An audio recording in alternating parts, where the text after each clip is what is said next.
इस सत्र में आपका स्वागत है, जहां हम कुछ स्रोतों पर एक गहरी नजर डालेंगे। आज का विषय कंप्यूटर नेटवर्किंग और इंटरनेट प्रोटोकॉल। सुनने में शायद थोड़ा सा टेक्निकल लगे, है ना? हाँ, लग सकता है। लेकिन असल में ये वो अदृश्य धागे हैं जिनसे हमारी पूरी डिजिटल दुनिया बुनी हुई है। हमारे पास कुछ नोट्स और लेख है जो इन जटिल लगने वाली चीजों को आसान बनाते हैं। तो आज हमारा मकसद क्या है भाई? इन तकनीकी गुत्थियों को सुलझाना है, उनमें छिपी सबसे काम की जानकारी निकालनी है और ये समझना कि ये सब पर्दे के पीछे कैसे काम करता है, वो भी बिना किसी भारी भरकम शब्दावली के बोझ के। तो चलिए परत दर परत इसे खोलते हैं। हाँ, और ये समझना वाकई जरूरी है कि जानकारी का ये सफर इंटरनेट पर होता कैसे। मतलब चाहे हम कोई साधारण सा वेब पेज देख रहे हों या बस एक ईमेल भेज रहे हों, ये सिर्फ तकनीकी शब्द नहीं है, ये आज की डिजिटल बातचीत की आप कह सकते हैं बुनियादी भाषा है। इसके बिना वो जादू नहीं हो सकता जिसे हम रोजमर्रा में इंटरनेट कहते हैं। शुरुआत करते हैं सबसे बुनियादी बनावट से, क्लाइंट सर्वर मॉडल। जी, इसे ऐसे समझे, हमारा कंप्यूटर या फोन यानी क्लाइंट जब किसी वेबसाइट, मान लीजिए google.com से जानकारी मांगता है, हाँ, तो वो दरअसल उस वेबसाइट के कंप्यूटर यानी सर्वर से पूछ रहा होता है। क्लाइंट ने पूछा, सर्वर ने जवाब दिया। सुनने में काफी सीधा लगता है ना? बिल्कुल। और ये मॉडल इसलिए महत्वपूर्ण है क्योंकि ये सूचना के वितरण को व्यवस्थित करता है। एक केंद्रीय स्रोत सर्वर से बहुत सारे उपयोगकर्ता यानी क्लाइंट्स तक जानकारी पहुंचती है। अच्छा। वेब ब्राउजिंग, ईमेल भेजना पाना, ऑनलाइन गेमिंग, लगभग हर इंटरनेट सेवा इसी नींव पर खड़ी है। इसमें जानकारी का बहाव आमतौर पर एक तय दिशा में होता है। क्लाइंट अनुरोध भेजता है, सर्वर प्रतिक्रिया देता है। ठीक है, तो क्लाइंट ने अनुरोध किया, सर्वर ने जवाब दिया, लेकिन ये अनुरोध और जवाब हवा में तो तैरते नहीं है। ये जानकारी क्लाइंट और सर्वर के बीच यात्रा कैसे करती है? यहीं पर प्रोटोकॉल्स तस्वीर में आते हैं। प्रोटोकॉल? इन्हें इंटरनेट पर डेटा के लेन देन के लिए नियमों के एक समूह की तरह सोच सकते हैं। जैसे सड़क पर ट्रैफिक के नियम? हाँ, बिल्कुल वैसा ही, ताकि गाड़ियां एक दूसरे से ना टकराएं और अपनी मंजिल तक पहुंच सकें। ये नियम बेहद जरूरी हैं। इनके बिना अलग अलग कंपनियों के बनाए डिवाइसेस और अलग अलग सॉफ्टवेयर एक दूसरे की बात समझ ही नहीं पाते। अच्छा। कल्पना कीजिए एक ऐसी दुनिया की जहां हर कोई अपनी अलग भाषा बोल रहा हो, कोई बातचीत संभव ही नहीं होगी।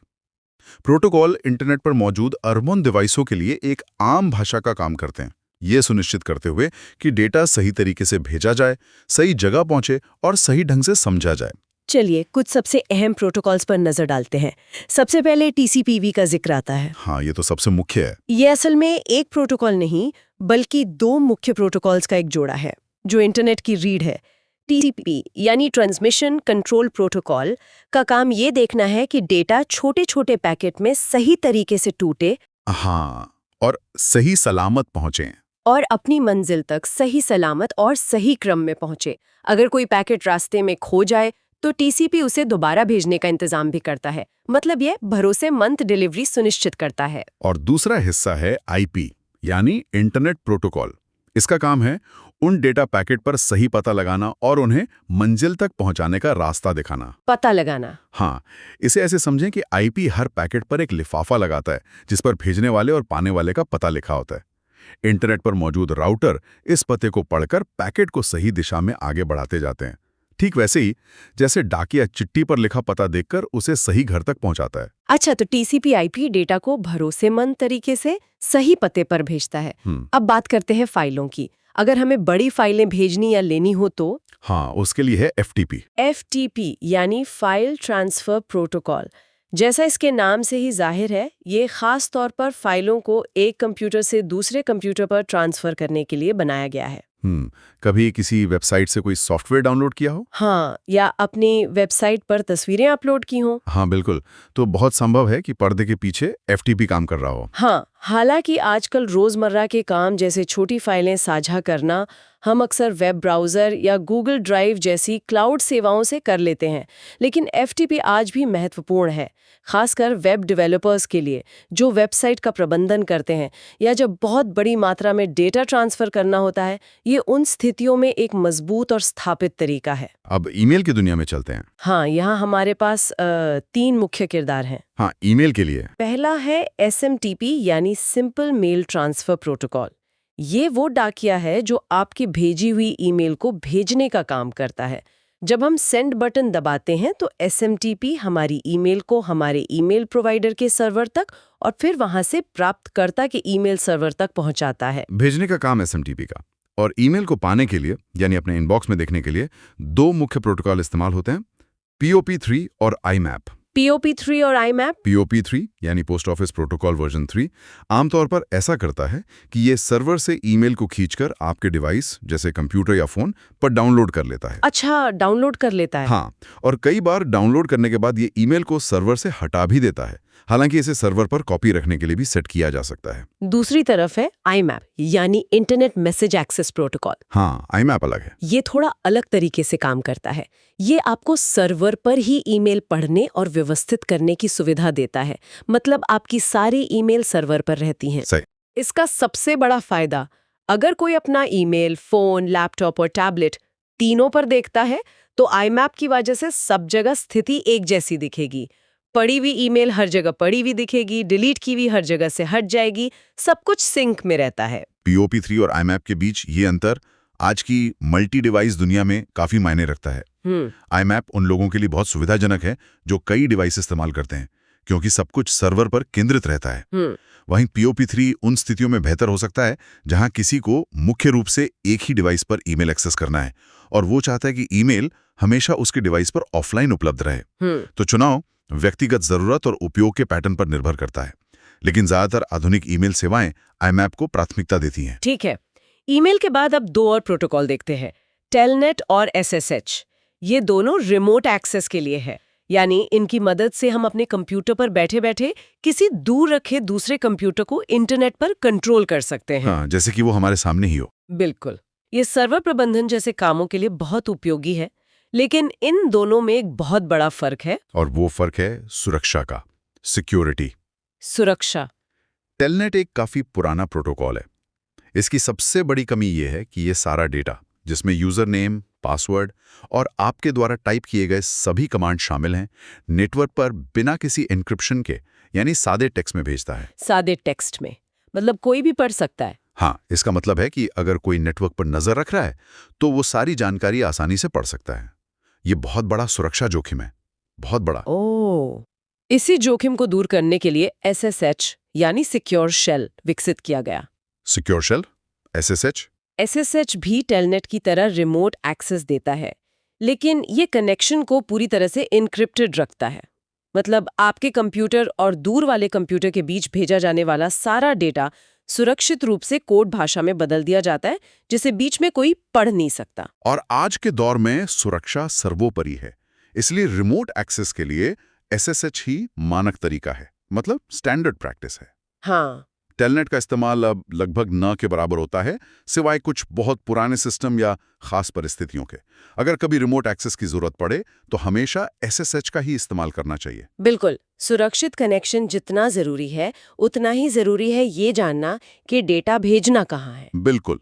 सुरक्षित रास्ता तो मिल गया, लेकिन मंजिल का पता भी तो चाहिए। यहीं पर IP एड्रेस काम आते हैं। हाँ, IP एड्रेस। जैसे हमारे घरों या ऑफिस का एक पता होता है, वैसे ही इंटरनेट से जुड़े हर डिवाइस, चाहे वो कंप्यूटर हो, फोन हो, स्मार्ट टीवी हो या सर्वर हो, का एक यूनिक पता होता है। इसे ही IP एड्रेस कहते हैं।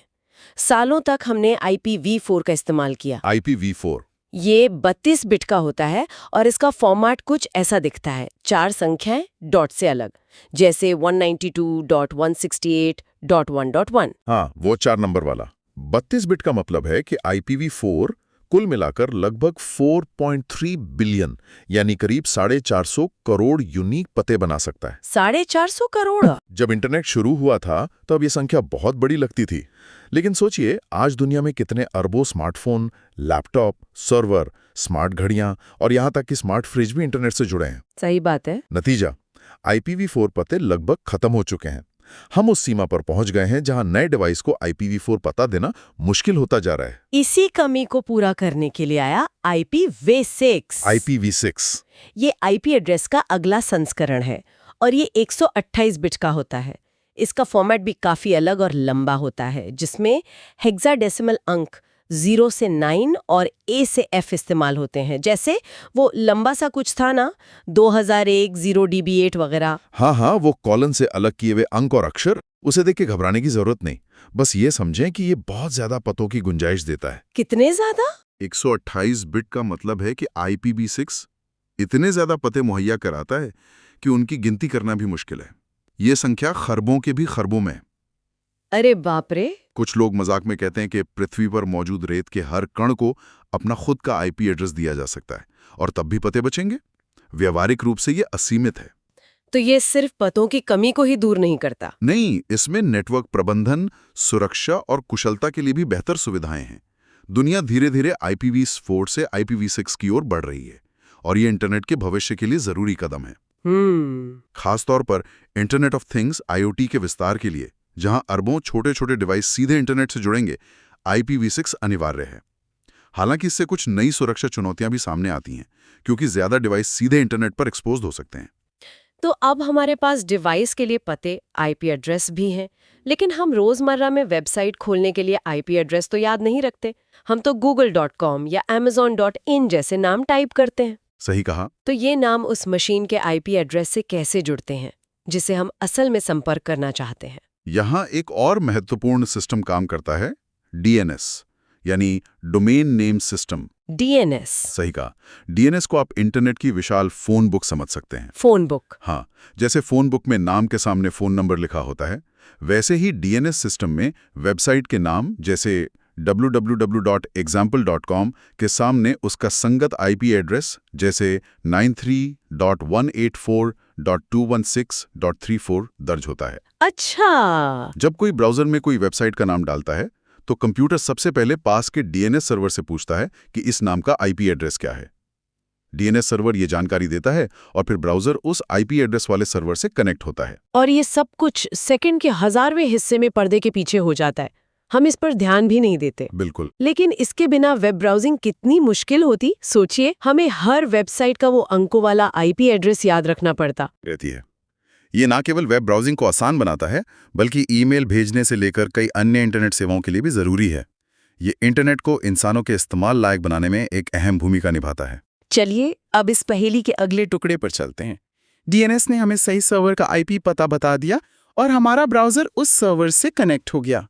लेकिन वो वेबसाइट, उसके पेज, तस्वीरें, टेक्स्ट, ये सब उस सर्वर पर आए कहाँ से? हाँ, अच्छा सवाल है। जब कोई व्यक्ति या कंपनी वेबसाइट बनाती है, तो उसे इन सभी फाइलों को कहीं तो रखना पड़ता है, जहां से ये 24/7 उपलब्ध हो। यहीं पर वेब होस्टिंग की अवधारणा आती है। Web hosting?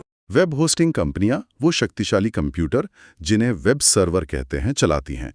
ये सर्वर इंटरनेट से हर समय जुड़े रहते हैं और इनमें बहुत सारा स्टोरेज स्पेस होता है। लोग या कंपनियां इन होस्टिंग कंपनियों से अपनी वेबसाइट की फाइलों को स्टोर करने के लिए जगह किराए पर लेती हैं। किराए पर? अच्छा। हाँ, जब कोई उस वेबसाइट को देखना चाहता है, तो वेब सर्वर उन फाइलों को अनुरोध करने वाले के ब्राउजर तक भेज देता है।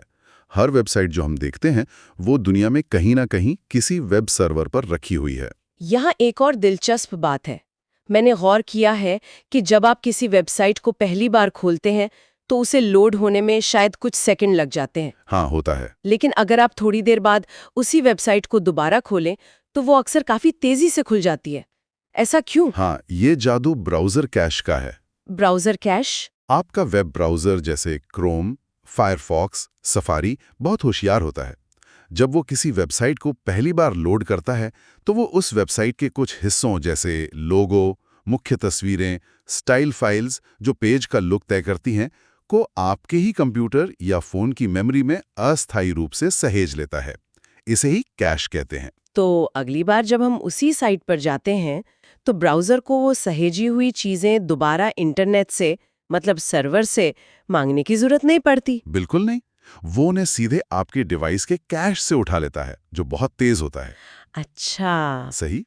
ये कैशिंग ना सिर्फ वेबसाइट को तेज बनाती है, बल्कि ये वेब सर्वर पर पड़ने वाले लोड को भी कम करती है और इंटरनेट डेटा की भी बचत करती है। ये एक बहुत ही सरल लेकिन प्रभावी तकनीक है जो वेब को ज्यादा कुशल बनाती है। हाँ, कभी-कभी ये कैश पुरानी जानकारी दिखा सकता है, इसीलिए डेवलपर्स कभी-कभी कहते हैं कि अपना कैश क्लियर करके देखें। हाँ, सुना है। तो हमने देखा कि तकनीक कैसे काम करती है, क्लाइंट सर्वर से लेके प्रोटोकॉल, एड्रेस, डीएनएस, होस्टिंग और कैश तक। लेकिन इस तकनीक से बनी ऑनलाइन दुनिया में हम इंसानों का व्यवहार कैसा होना चाहिए, ये भी उतना ही महत्वपूर्ण है। बिल्कुल, ये बहुत जरूरी पहलू है। यहीं पर साइबर एथिक्स और नेटिक्वेट की बात आती है। साइबर एथिक्स का मतलब है इंटरनेट पर सही और गलत की समझ। इसमें कानूनी पहलू भी आते हैं, जैसे कॉपीराइट का सम्मान करना। मतलब बिना इजाजत फिल्में या गाने डाउनलोड ना करना। हाँ, और दूसरों की प्राइवेसी का ख्याल रखना और अपनी या दूसरों की संवेदनशील, निजी या वित्तीय जानकारी को ऑनलाइन असुरक्षित तरीके से साझा ना करना। मूल रूप से ये वास्तविक दुनिया के नैतिक सिद्धांतों को डिजिटल दुनिया में लागू करने जैसा है। और नेटिक्वेट, ये शब्द नेटवर्क और एटिकेट, शिष्टाचार से मिलकर बना है। Net etiquette, netiquette. हाँ, ये ऑनलाइन बातचीत और व्यवहार के अच्छे तौर तरीकों के बारे में है। कुछ बुनियादी नेटिक्वेट नियम हैं, जैसे कि चिल्लाकर बात ना करना। हाँ, पूरी बात कैपिटल अक्षरों में लिखने से बचना, क्योंकि इसे ऑनलाइन चिल्लाना माना जाता है। अपनी बात साफ और संक्षेप में कहना। दूसरों के प्रति सम्मान दिखाना, भले ही आप उनकी बात से सहमत ना हों। बहस करें, बदतमीजी नहीं। बिल्कुल। ट्रोलिंग या जानबूझकर भड़काना या अभद्र भाषा का इस्तेमाल न करना। और किसी ऑनलाइन ग्रुप या फोरम में कुछ पोस्ट करने से पहले ये सोचना कि क्या वो उस ग्रुप के विषय से संबंधित है। ये सिर्फ किताबी बातें या सुझाव नहीं है। एक स्वस्थ, सुरक्षित और उपयोगी ऑनलाइन माहौल बनाने के लिए ये बहुत जरूरी है। सही। हमारा जीवन व्यक्तिगत, सामाजिक, व्यावसायिक तेजी से डिजिटल होता जा रहा है। ऐसे में इन सिद्धांतों को समझना और अमल में लाना न केवल ऑनलाइन समुदायों की सेहत के लिए अच्छा है, बल्कि हमारी अपनी डिजिटल सुरक्षा और भलाई के लिए भी महत्वपूर्ण है। तो चलिए जल्दी से दोहरा लेते हैं कि हमने आज क्या-क्या मुख्य बातें समझी। हाँ, एक क्विक रिकैप। सबसे पहले क्लाइंट सर्वर मॉडल। ये इंटरनेट पर जानकारी मांगने और देने का बुनियादी तरीका है। क्लाइंट पूछता है, सर्वर जवाब देता है। फिर प्रोटोकॉल। ये इंटरनेट पर बातचीत के नियम हैं, जैसे TCP/IP जो डेटा भेजने की मुख्य जोड़ी है, FTP फाइलों के लिए, SMTP ईमेल भेजने के लिए, POP3 और IMAP ईमेल पाने के लिए, और SSH वो सुरक्षित रिमोट कंट्रोल वाला। टेलनेट अब असुरक्षित माना जाता है। बिल्कुल। फिर IPv4 बनाम IPv6, ये इंटरनेट के पते हैं। IPv4 के पते खत्म हो रहे हैं, इसलिए 128 बिट वाला IPv6 भविष्य है जो अनगिनत पते देता है। और DNS, इंटरनेट की फोन बुक, जो आसान नामों को मशीनी IP पतों में बदलता है। हाँ, और web hosting, server, cash. Hosting से वेबसाइट ऑनलाइन रहती है, सर्वर उसे लोगों तक पहुंचाता है और ब्राउज़र का कैश उसे तेजी से लोड करने में मदद करता है। आखिर में साइबर एथिक्स और नेटिक्वेट, ये ऑनलाइन दुनिया में जिम्मेदार, नैतिक और सम्मानजनक व्यवहार के लिए दिशा निर्देश हैं। बिल्कुल सही। हैं जो पर्दे के पीछे रहकर हमारी पूरी कनेक्टेड दुनिया को चलाती हैं। हर ईमेल, हर वेब सर्च, हर ऑनलाइन चैट को संभव बनाती है। और ये हमें सोचने पर मजबूर करता है। जैसे जैसे इन नेटवर्कों पर हमारी निर्भरता बढ़ती जा रही है, हमारे काम, हमारी पढ़ाई, हमारे रिश्तों के लिए, क्या इन अदृश्य नियमों यानी प्रोटोकॉल और ऑनलाइन व्यवहार के अलिखित नियमों जैसे नेटिक्वेट और साइबर एथिक्स की गहरी समझ रखना सिर्फ व्यक्तिगत सुविधा या सुरक्षा का मामला रह गया है? या फिर ये एक स्वस्थ, क्रियाशील और सुरक्षित डिजिटल समाज के भविष्य के लिए अनिवार्य जरूरत बन गया है? ये एक विचारणीय बिंदु है।